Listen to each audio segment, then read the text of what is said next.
Well, hopefully you were able to pick out the perfect pumpkin before the snow hit the ground. Now it's time to carve it up into a unique jack-o'-lantern creation. For some inspiration, we dug into our vaults to find a throwback interview with our favorite master pumpkin carver, Barry Brown. Take a look. Holy pumpkin, Batman. These are amazing. Thanks. I want to carve like that. Are these freehand? Are you just that amazing? No. I learned long ago that a pattern is the way to go. Oh, thank God. Yep, so that means everybody can do it. All right, but what makes you and what makes a master pumpkin carver? Well, they say that if you do a 10,000 hour experience, that makes you a master. Like if you work 10,000 hours at a thing. So I estimate that I've worked about 10,000 hours carving pumpkins. All right, well, let's get started. What do we need to make a pumpkin or to carve a pumpkin? Well, it's great to have a pumpkin. And you can have either a fresh pumpkin or a foam pumpkin. I love these new foam pumpkins. Are molded from real pumpkins, so they look really great. Love them. But you want to get a pumpkin that maybe is a lighter color because it's easier to carve. A smaller pumpkin is better to carve because you can manage it a little bit better. But what's really important is to get really good tools. Oh my gosh. And so the first pumpkin carving kit was made right here in Colorado.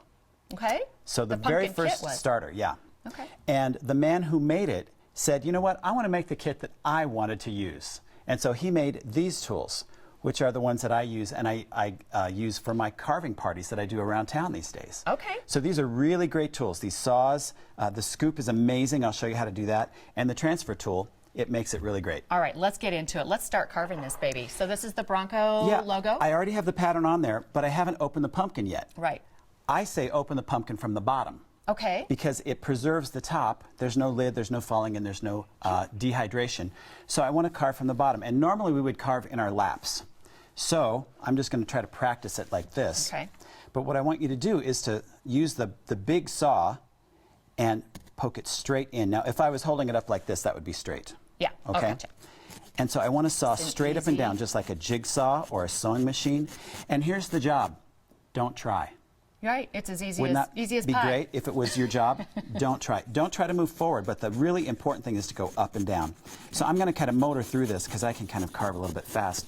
I want you to go about 3/4 of the way around, and then I want you to carve a straight line across your circle, because this will help this big piece come out. If it's in one piece, it'll be harder to get out of the bottom, but if it's in two pieces, it'll come out a lot easier.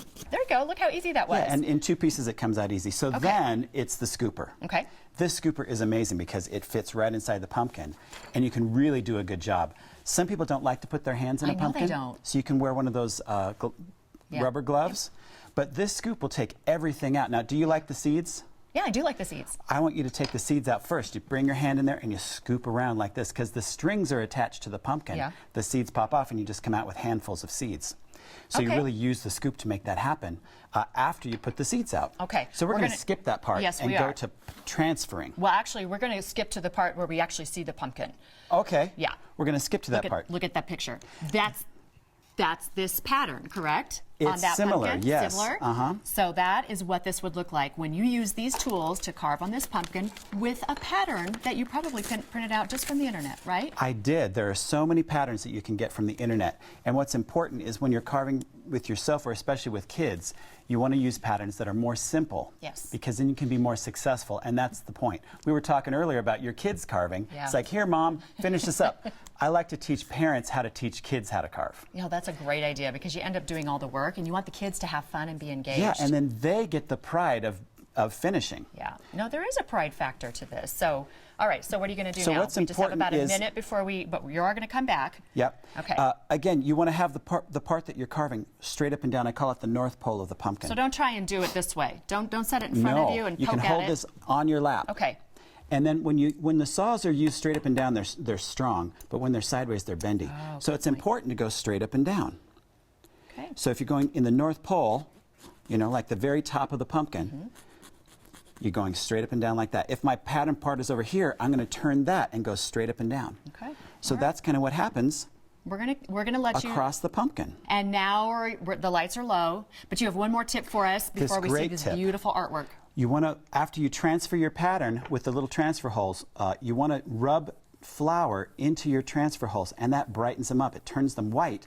so they're easier to see. And then, so it's hard to see the little pinholes until you do that, and then you just take your little knife and up and down, That's like right. you said. Just straight up and down with your Love knife. it, Barry. You have so many awesome tips. The gentleman who created these is from Colorado. Remember when right. we used to use the steak knives?